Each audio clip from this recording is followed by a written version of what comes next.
I jumped into being a wife and being a mother before I knew exactly who I was and what my purpose was in God. So throughout my marriage, I was steady seeking God as to what my purpose was. And I remember stressing to God how important motherhood was to me.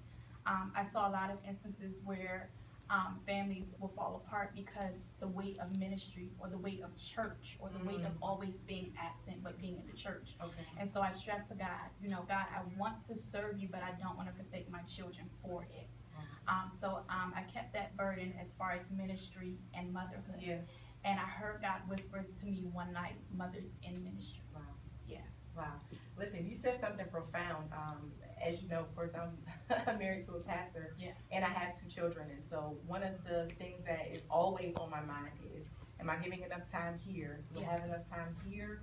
And then also, do I have enough time for myself? Yeah. What kinds of things do you implement in your own life as a mother to have that me time? God has literally just shifted my life within a week. And so he's bringing me back to that place of really, sometimes we get distracted and sometimes we fall off course, and things in life will kind of orchestrate our relationship where he's not first. It doesn't matter if we're doing ministry, but are you seeking God in the midst of it? Yeah. It doesn't matter what you're planning. I'm realizing that not every good idea is a God idea. Right. So I'm getting back to that place where even not having my children as an excuse as to why I can't pray. Oh, God, I didn't have a quiet moment. Yeah. So I've learned, even in the midst of where I am, I plug in my headphones and I pray with my kids in the room. Yeah. I don't necessarily have to create an atmosphere, but I realized that when I begin to pray, my sons would become conducive to what I was doing, and I would hear them kind of settle down. Yeah. So God is just showing me that mothers in ministry is not about balance, it's about harmony. It's about allowing my son to see me prepare sermons. Setting up for workshops. I remember I took my oldest son with me and he helped me set tables up at 7 years old. So I'm growing and evolving and realizing that mothers in ministry is not about balancing anything, but it's about allowing everything to kind of flow together in harmony. Yeah. I love that.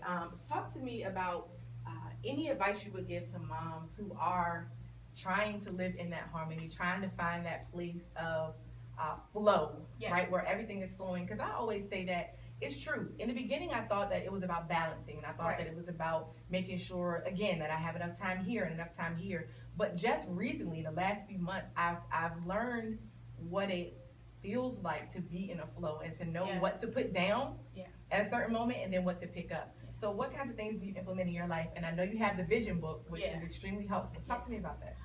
The vision book is something that I created this year to kind of help me stay focused. I didn't want to do the vision board because I'm a writer by nature. Okay. You give me a pen and paper and I'm excited, so I wanted something tangible that I could carry around with me.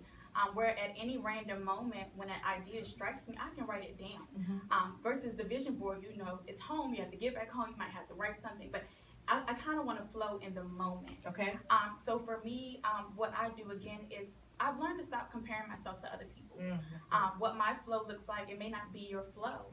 And I think it's important that we realize who we are, what our flow is, what our lane is, and not really get sidetracked by other people. Some people may say, well, I get up 5 o'clock every morning for prayer. That might work for you, but I might be the person that's up till 11 o'clock at night when my kids have settled and I'm in prayer. And I'm tearing it up at 11 o'clock at night, right? So I've learned to find my flow, and I've taken that outside of the box. Love it. I love it. You have to do what works for you. That's one thing that I've learned. Now talk to me about a specific piece of your journey. So you were looking for yourself in ministry. You're trying to find out who you were as a woman. You were a wife at a young age. I read in your book where you said, there was no manual to tell you how to be a wife, which is true. Like, like somebody please write one, and give it to me. But even if they wrote one, it still may not work for my household. Right. You have to do what works for you. Talk to me about a bump that you hit in the road where you had to make a decision that your marriage was no longer going to go forward.